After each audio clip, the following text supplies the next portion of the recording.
Erik Allen, podcaster extraordinaire. What's going on, my man? How are you? I'm good. I'm good. How's your man? We're recording this on a Friday afternoon. Come on. I know it's beautiful there. It's hotter than heck here in Texas right now, though. We're getting the rain today, man. But yeah, Oh, it feels good to get rain. But man, such an honor to be on your show, Jake. dude, I'm excited for this. I mean, you've got a fantastic show as you talk about helping entrepreneurs and world changers be known and sharing a lot of their stories. But the cool part about that is you have a pretty interesting story, and that doesn't always come out when you're on the side of the mic that I'm on right now. So I'm excited to talk a little bit about your story. And so let's flash back to, where did you grow up? What was life like for you at 5, 6, 7, 8, earliest memories?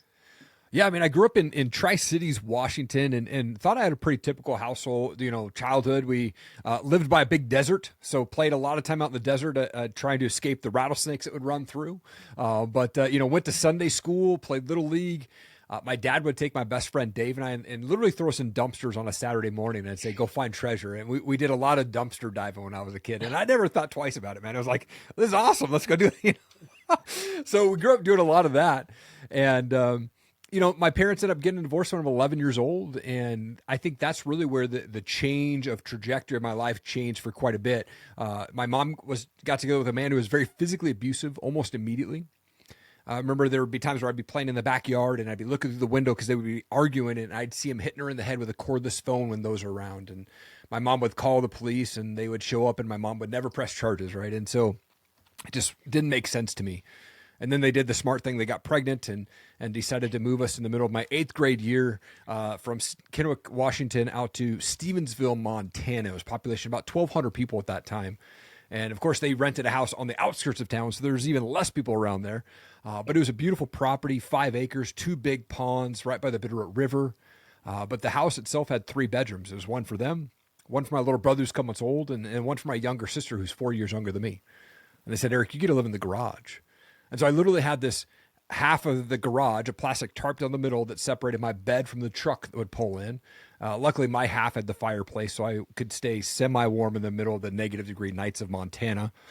But it was an interesting life for sure at that point. And then, I was about 13, 14 years old. They came home arguing one night. Was not anything different than any other night. I wasn't walking with Christ at this time, but I remember brushing my teeth, and I just remember God saying, "Dude, you got to look down the corner and see what's going around." And so the way the house was set up is, if I peeked my head around the corner and looked down the hall, it was to the kitchen, to the pantry, to the garage door where my bedroom was at.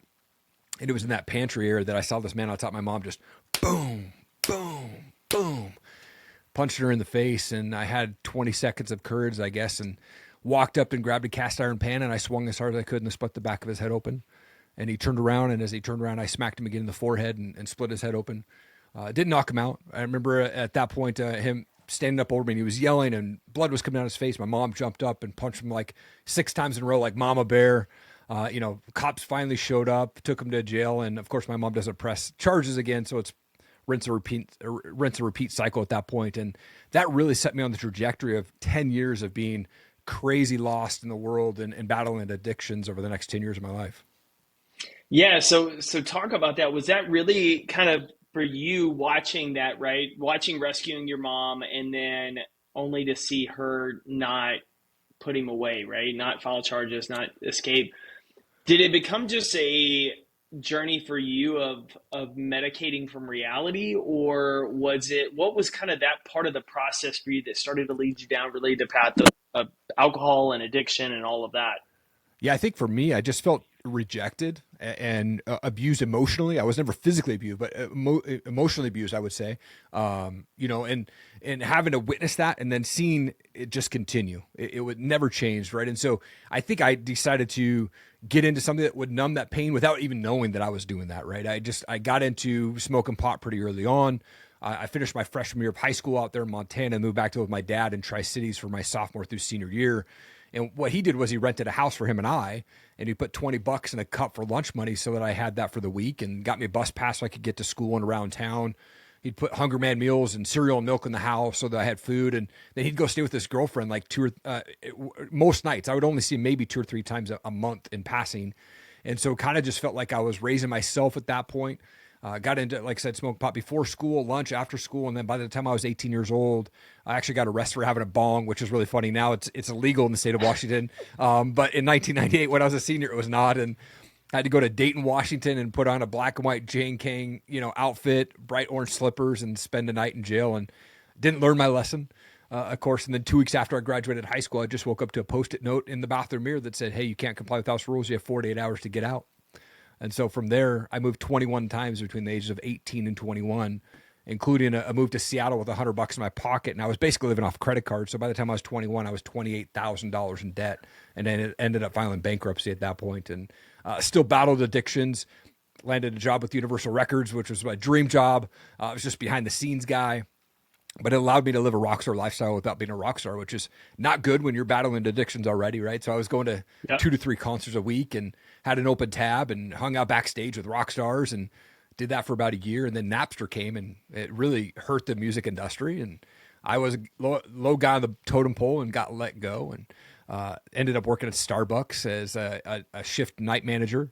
And in that time, I was, working, and a girl had come in and invited me to a church event and said, "Hey, it's a cool college aid event down at our church. Would you want to go?" And, I'm depressed. I have no friends, and she's good looking. Yep. What time do I need to be there? Right. That was my thoughts. And went to that event, and I felt like God was kind of saying, "Hey, man, you got to start looking around and see what's really going on in your life." But I wasn't really ready to give up on my life at that point.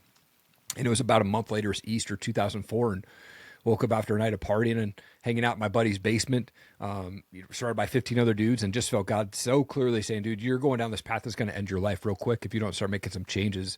And I gave my life to Christ right then and there, and I quit cold turkey, drugs, drinking, cigarettes, everything in that moment. And a month later, I ended up dating that girl, and she's been my wife for 19 years now. Congratulations. Thank you. Congratulations. Okay, so there's a lot there, right? So Yeah. a couple of pieces of this. As you were kind of on this, we'll say, aimless path before you met her, what drew you into Seattle? Like, why did you stay in the Northwest? Why did you just not say, "Hey, I'm getting to a completely different part of the country to start over"? Yeah, I've always loved music. I always wanted to be involved in music. I don't know how to play anything, but I was like, hey, I wanted to be behind the scenes guy. And I was working in the music department of a record store in Tri-Cities before I left, and came across a band called Linkin Park at the time, and Stained at the time, and I was like, oh man, Yep. I want to see these guys live. And sure enough, when I moved up to Seattle, I saw an ad for a band called Linkin Park coming through for $10, and I was like, dude, I got to go check these guys out. And so, I really, that was my motive to get up there. But I also had an opportunity to go live with somebody. They had, hey, we're moving up there. We're looking for a roommate. And I was like, cool. I just packed my Honda Accord as much as I could and hit the road. And literally at that time, I called my parents and said, hey, I moved to Seattle. See you. And that was it. Like, I just didn't tell anybody, just kind of hit the road and walked out of my job at Blockbuster that I was working at the time and said, I'm out, so. So there you go. Okay, so Yeah. as you were making the moves, you build obviously this credit card debt, which, Yeah. as a lot of people can relate to, is a very crushing feeling at times. Yeah. Was it after kind of your, I would say, conversion, right, to Christianity that you started paying it off? Were you already starting to build better habits beforehand? Talk us through a little bit of that journey, because that's a substantial amount. Most people are like, Yeah. oh, it's a car loan, but like it's a whole different ballgame when it's on a credit card versus a Totally. car, right? Interest Yeah. rates eat you alive. So how did you handle that mentally? And then what are the habits you started building to chip away at that? Yeah. So, unfortunately, when I was 21, I did file bankruptcy and got rid of all that debt, but it Yep. did change my mindset around how do I start spending money? Like I just started, basically flipped to cash. And if I couldn't afford it to pay with cash, I wasn't buying it. I was stuck in a cycle before I filed bankruptcy where I was borrowing money from the money tree and I was paying off lending tree and Yep. vice versa, and just got in this vicious cycle. And so I knew after that, I never wanted to be in that position again. And so I just started just dialing in, paying more attention, keeping receipts, right? Watching my bank accounts to see where I was at. In fact, after I filed bankruptcy, I couldn't even open a savings account at a new bank after I'd just Yep. been married with she had to be my co-signer just to open a savings account. I couldn't even do that. And so we really monitored our money and still have. And to this day, we're debt free. We own 2 vehicles outright. And, we've really monitored that and have a nice savings setup. But it took a lot of, like, in the early years of being married, especially, like, tell my new wife, like, hey, by the way, I have a bankruptcy on my record for the next 7 years. You've got to be my main bank person, right? So that was an interesting conversation to go through. But yeah, I mean, It definitely changed my perspective. Had to be more smart. Had to start paying attention and really start setting aside money that was like in that emergency fund should something come up. And so that's how I got to where I'm at today.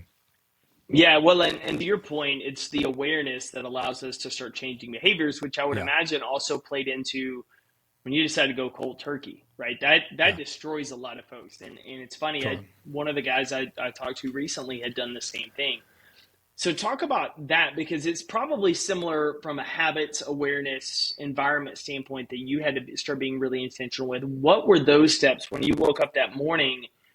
Essentially, all you ever knew for the last however many years was this life, and you're Yeah. changing it. What were some of the first steps you took to adjust?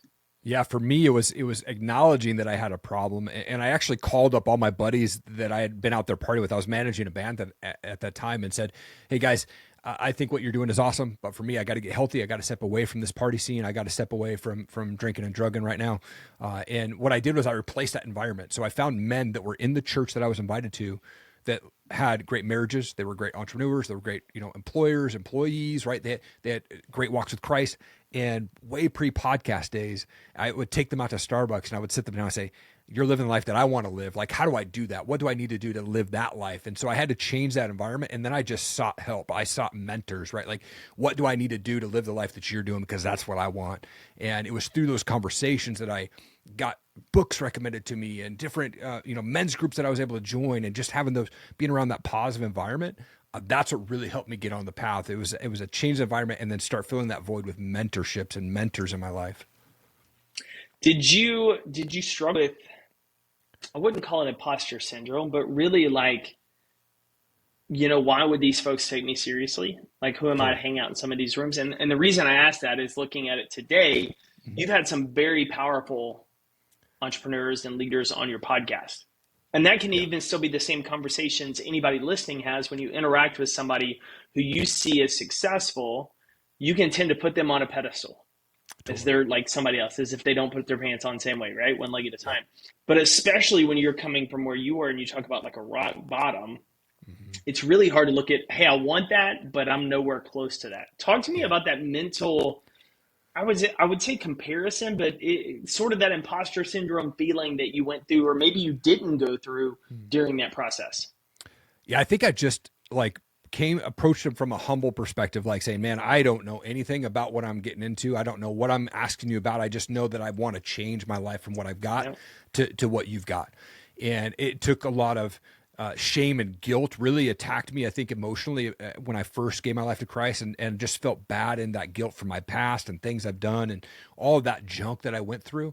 And I just remember being on my ghetto apartment in Renton, Washington, one day after I'd given my life to Christ, and just like booger crying, just going, "Man, I just had so much shame and guilt in that."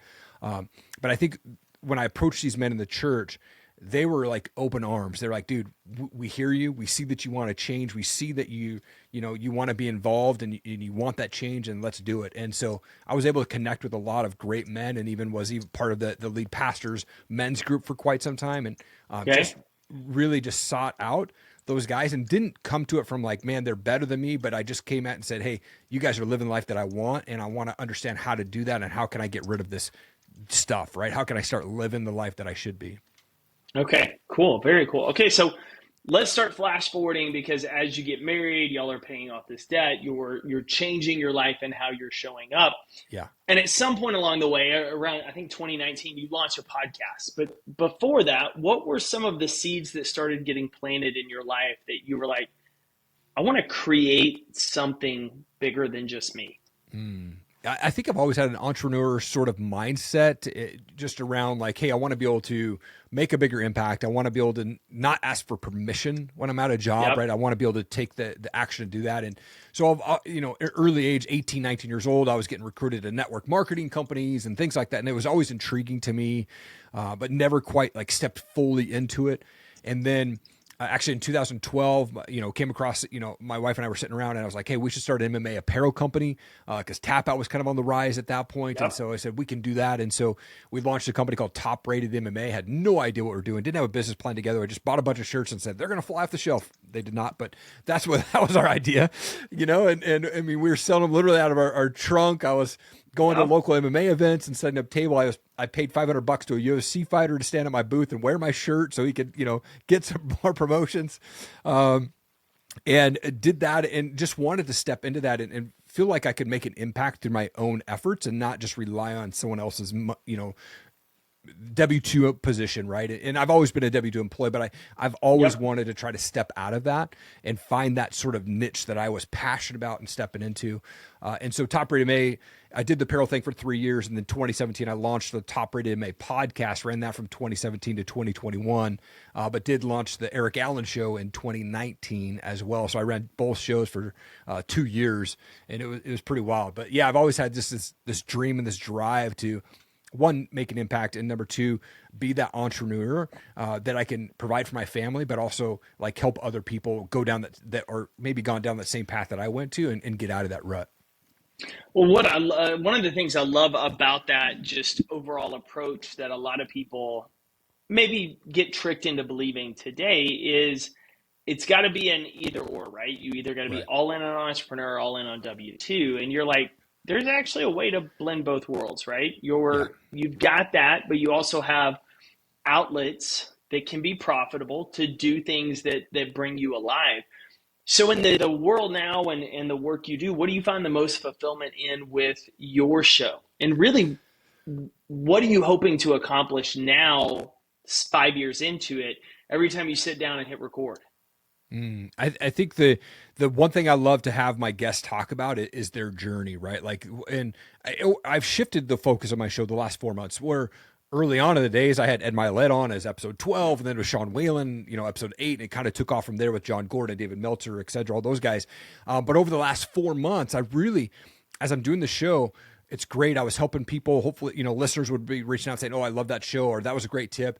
But about 4 or 5 months ago, I just felt God saying, dude, I love what you're doing. You've got a great platform, but you're not talking about me, right? You're giving the glory to these guys, but it's not about them. It's about me. I want you to talk about me and what he's done. And so I shifted the focus to start talking with men specifically about their journey with Jesus. And I'm 44, almost 45 years old. And so I've just I feel like in my 40s, I went through the struggle of going, man, God, what do you want me to do? God, what's this journey like? How can I draw close to you? And so a lot of my show now focuses around me helping the listeners to go, oh yeah, I'm in the same sort of life season. And this gentleman that's been on Eric's show, that was a good tip.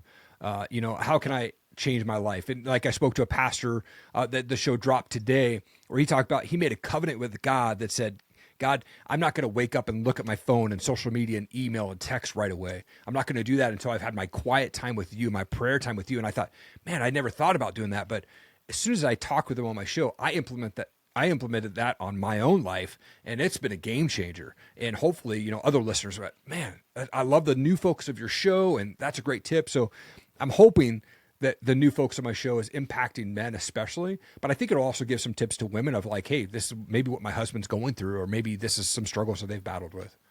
Yeah, no, and that's helpful. I'm so a couple of things on that. As you're sitting down and having these conversations, how do you stay, I would say, focused with it, right?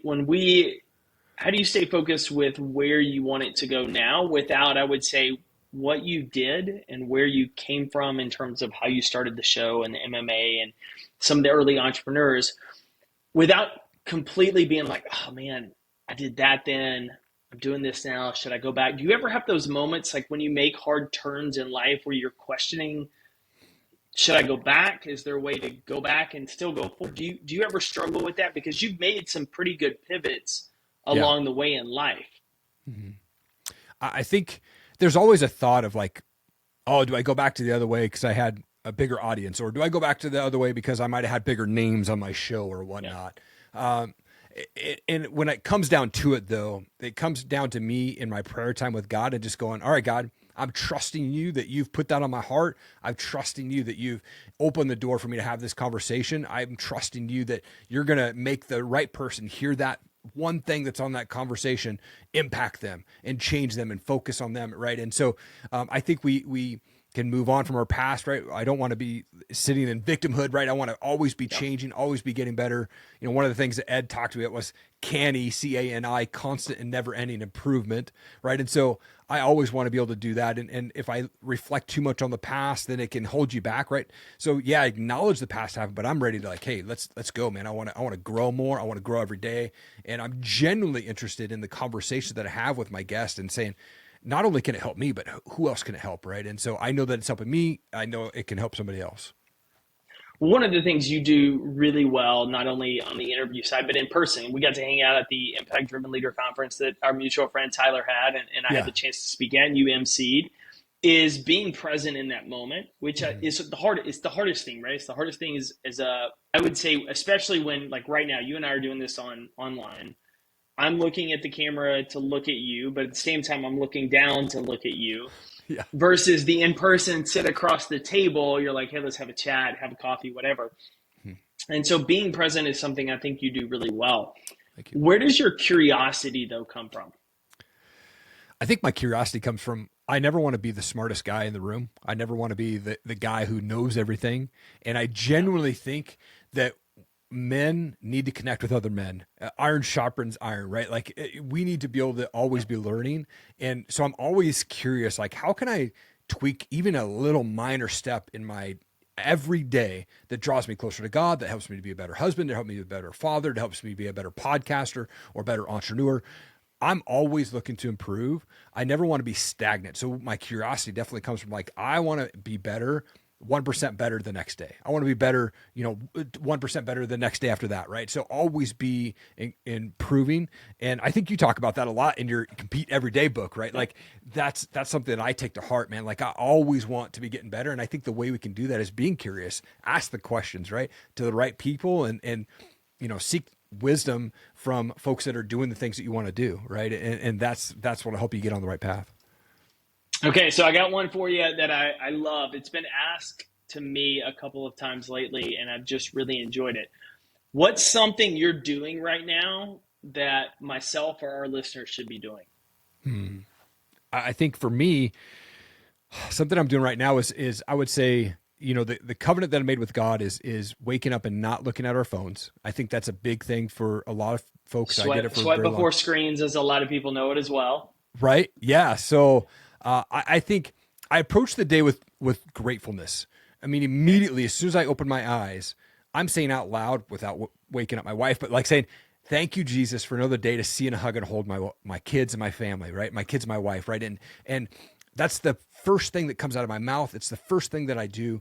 And immediately that I'm making my bed, right? So 2 wins already, stacking the wins in my brain. My brain's already fired up on all cylinders going, hey, we got 2 wins already. We woke up, we made the bed, right? And so then it's just coming upstairs and having that quiet time.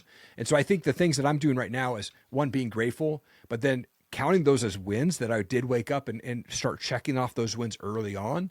And then it's just spending time with the Lord. And so if I start my day that way, that's what I would recommend people doing. And maybe you're not a Christ follower. Maybe you just have that time of meditation. Maybe you have that time of just quietness, right? Where you're not looking at the phone or not looking at the world, right? Spend that time with you doing meditation or whatever it is for you. But for me, that's what works well for me to start the day. Love it, dude. Erik. Okay, so for all of our listeners, we know we've got your podcast linked here in the show notes. Where's the best place to connect with you on social? Where are you most active? Where do you just love to hang out? Yeah, I'm most active on Instagram. So it's just Erik G. Allen. It's ERIK, and then G. Allen on there. And that's where I post all of my podcast links and reels and clips on there. And I respond to every comment and every DM. So if anyone has questions on how to start, launch, and run a podcast, which is my course, you can reach out to me on there or just hit me up on the website. Love it, dude. Thanks for coming on the show this week, man. Oh, dude, it's so awesome. Such an honor, man. And I'm super excited to have, gotten a chance to meet you just a couple weeks back. Like I said, I just finished your book today. It's such an awesome book, man. And people need to go and get that book and then get into your Facebook group, man, because it's awesome. I appreciate it. So it's funny. I'll tell the listeners. So when Erik and I met at Coeur d'Alene at Tyler's event, it was really funny because Erik, for those that are watching this on YouTube, the USA flag and the hat are always on. That is the podcast look for Erik. Totally. And at the event, he didn't have a hat, and there was no USA flag behind him. And so when he's standing there, I was like, man, this guy looks really familiar. Yeah. And then Tyler said something about Erik. I was like, oh, That's Erik Allen. Okay, so now I'm putting the two and two together because I was like, I was looking for the hat. I was looking for somebody walking behind you with the flag or like Right. it taped to the back, like something. Totally. And so, man, this was a lot of fun for somebody who I've seen on social. We have a ton of mutual friends. Some of the guests you'll recognize that Jordan and some of those folks have been on his show, Tyler as well. And so Erik does a great show. We've got a link to the show notes. I want to encourage you to head over there and check it out. Erik, my guy, appreciate you always. And thanks for coming on the show. Absolutely, man. Thank you.